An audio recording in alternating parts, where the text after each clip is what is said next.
তো যে শ্রীরাম রাধে রাধে, ভারত মাতা কি জয়। বড় ভাই আশা করছি সমস্ত পাবলিক ভালো আছে, ভালো না থাকলে জবরদস্ত ভালো থাকার চেষ্টা করবে। যদি এই চ্যানেল নতুন থাকো তাহলে বড় ভাই গড় করবে, ভিডিওটা দেখবে, যদি মনোরঞ্জন লাগে তাহলে সবকিছু করবে।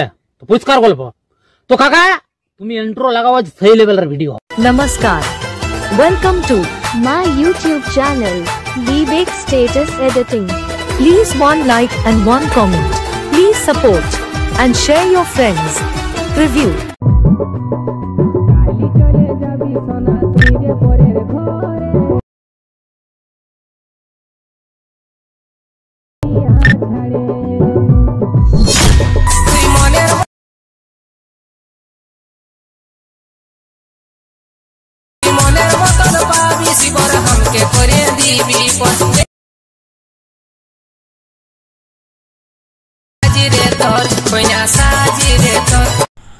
হ্যালো গাইস, আজকে যে প্রিভিউ স্ট্যাটাস ভিডিওটা দেখলেন, এরকম নিজের ফটো দিয়ে কিভাবে স্ট্যাটাস ভিডিও এডিটিং করবেন সেটা শেখার জন্য ভিডিওটা পুরো শেষ পর্যন্ত দেখবেন, না স্কিপ করে। এরপর অ্যাডমিশনটা ওপেন করে নেবেন।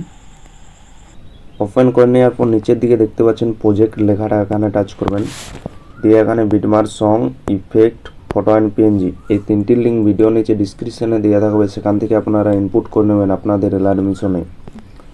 এরপর প্রথমে আসবেন ফটো অ্যান্ড পিএনজিতে। আসার পর এখানে টাচ করবেন, দিয়ে এখানে সিলেক্ট অল লেয়ার্স লেখাতে টাচ করে সিলেক্ট অল লেয়ার্স করে নেবেন। দিয়ে আবার এখানে টাচ করবেন, দিয়ে এখানে কপি 8 লেয়ার্স লেখাতে টাচ করে কপি করে নেবেন। এরপর ব্যাকে চলে যাবেন। ব্যাকে যাওয়ার পর এখানে বিটমার্ক সঙ্গে আসবেন।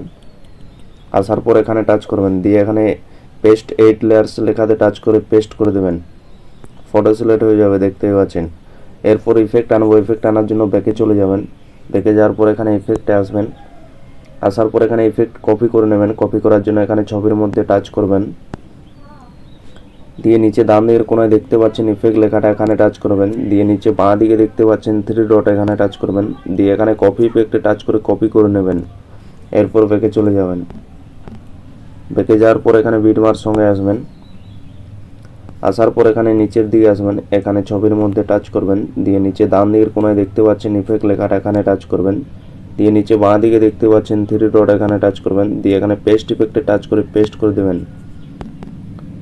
ভিডিও একদম কমপ্লিট হয়ে যাবে, দেখতেই পাচ্ছেন। এরপর ভিডিও কমপ্লিট হয়ে গেলে ভিডিওটা সেভ করে নেবেন। সেভ করার জন্য উপরে দেখতে পাচ্ছেন ডান দিকের কোনায় তীর চিহ্নটা, এখানে টাচ করবেন। দিয়ে নিচে এক্সপোর্ট লেখাতে টাচ করে ভিডিওটা সেভ করে নেবেন।